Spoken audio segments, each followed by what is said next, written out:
नमस्कार, आप देख रहे हैं NBC 24। मैं हूं आदेशपुरी। बिहार में शराबबंदी है। 2016 से ही शराबबंदी चल रही है, लेकिन शराबबंदी के जैसे प्रावधान किए गए और जितनी सख्ती राज्य सरकार के द्वारा किया गया, वो बिहार के न्यायालयों के लिए जो है वो सबसे बड़ा एक चुनौती बन गया, एक बोझ बन गया। आपको बताएं कि बिहार में शराबबंदी कानून की जो आलोचना जो है वो देश के प्रधान न्यायाधीश MV रमन्ना के द्वारा भी समय समय पर किया गया।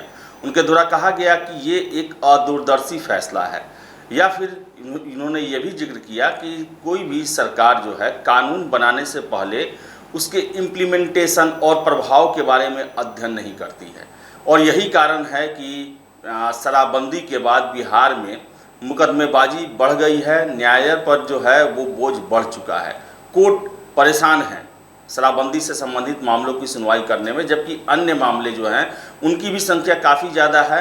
और पटना हाई कोर्ट के 10 से 15 जज जो है रेगुलर जमानत याचिकाओं पर सुनवाई कर रहे हैं, फिर भी मामले बढ़ते ही जा रहे हैं। आपको बता दें कि इसको लेकर राज्य सरकार ने जो है वो संशोधन का प्रस्ताव रखा, संशोधन करने की बातें रखी और बहुत सारे संशोधन भी किए गए। शराबबंदी के कानून को ढीला किया गया। पहले जेल का प्रावधान था पीते हुए पकड़े जाने पर, अब जो है जुर्माने का प्रावधान कर दिया गया है। और इसके साथ ही साथ न्यायिक प्रक्रिया में भी चेंज किया गया है। जो सीनियर डिप्टी कलेक्टर हैं, एग्जीक्यूटिव मजिस्ट्रेट हैं, उनको अधिकार दिया गया है कि शराबबंदी से संबंधित जो भी जमानत की या फिर आगे ट्रायल का जो मुकदमा है उसमें सुनवाई कर सकते हैं। तो वही आपको बताएं कि पटना हाई कोर्ट ने इस संशोधन पर भी प्रश्न उठाया है और उन्होंने ये प्रश्न किया है कि इस संशोधन से भी शराबबंदी का समस्या का समाधान कैसे होगा, उस पर प्रश्न किया गया है। और संशोधन की प्रति जो है वो राज्य सरकार से मांगी गई है। आपको बता दें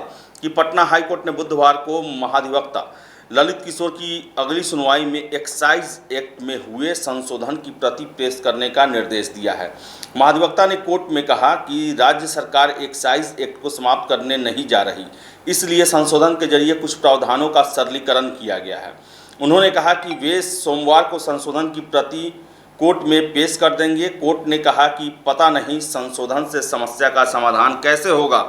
महाधिवक्ता ने कोर्ट को बताया कि सुप्रीम कोर्ट में आज सुनवाई इस मामले पर है और कोर्ट ने एक्साइज कोर्ट की स्थापना की स्थिति के बारे में जानकारी ली। कोर्ट ने कहा कि राज्य में उत्पाद कानून से संबंधित मामलों में बड़ी संख्या में लंबित हैं, लेकिन कोर्ट के गठन और सुविधाएं उपलब्ध कराने की रफ्तार धीमी है। कोर्ट ने अगली सुनवाई के लिए सोमवार 25 अप्रैल की तिथि को निर्धारित किया है। तो आपको बताएं कि ये कोर्ट को भी शक है और कोर्ट का भी ये कहना है कि जो इसके संशोधन के बाद जो कानूनी जो संसाधन है, जैसे कोर्ट का गठन है और सुविधा जो है उपलब्ध कराने की बातें जो हैं, वो उसको उपलब्ध कराने की जो रफ्तार है वो काफ़ी ढीली है। कहने का मतलब है कि पटना हाई कोर्ट ने जो संशोधन के बाद प्रावधान किए गए हैं उस पर भी प्रश्न चिन्ह खड़ा किया है और राज्य सरकार से ये कहा गया है कि वो संशोधन की प्रति उपलब्ध कराए। कहने का मतलब है कि डायरेक्शन साफ है कि कोर्ट बिहार के जो हैं वो परेशान हैं बिहार में शराबबंदी और उसके तहत पकड़े गए लोगों के मुकदमे को सुनते सुनते। इसके आड़ में और जो मुकदमे हैं वो काफ़ी उसकी रफ्तार जो है काफ़ी धीमी हो गई है। और इसी को लेकर आपको बताएं कि सुप्रीम कोर्ट के द्वारा दिए गए विभिन्न शराबबंदी के विरोध में बयानों को लेकर राज्य सरकार ने कोर्ट से बोझ कम हो उसके लिए अपने जो राज्य के अधीन जो शक्तियां हैं उसके अधीन जो है व्यवस्था की, लेकिन उस पर भी प्रश्न चिन्ह लगता है कि क्या उस पर भी जो है कार्रवाई और उसकी रफ्तार जो है संसाधन उपलब्ध कराने के वो भी धीमे हैं।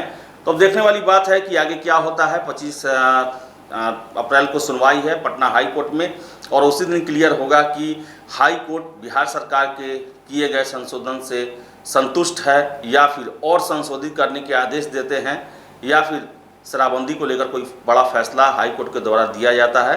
वक्त बताएगा, लेकिन फिलहाल यही बताएं आपको कि कोर्ट बिहार के शराबबंदी और उसके बाद किए गए संशोधन से परेशान है, संतुष्ट होते हुए नज़र नहीं दिख रहा है।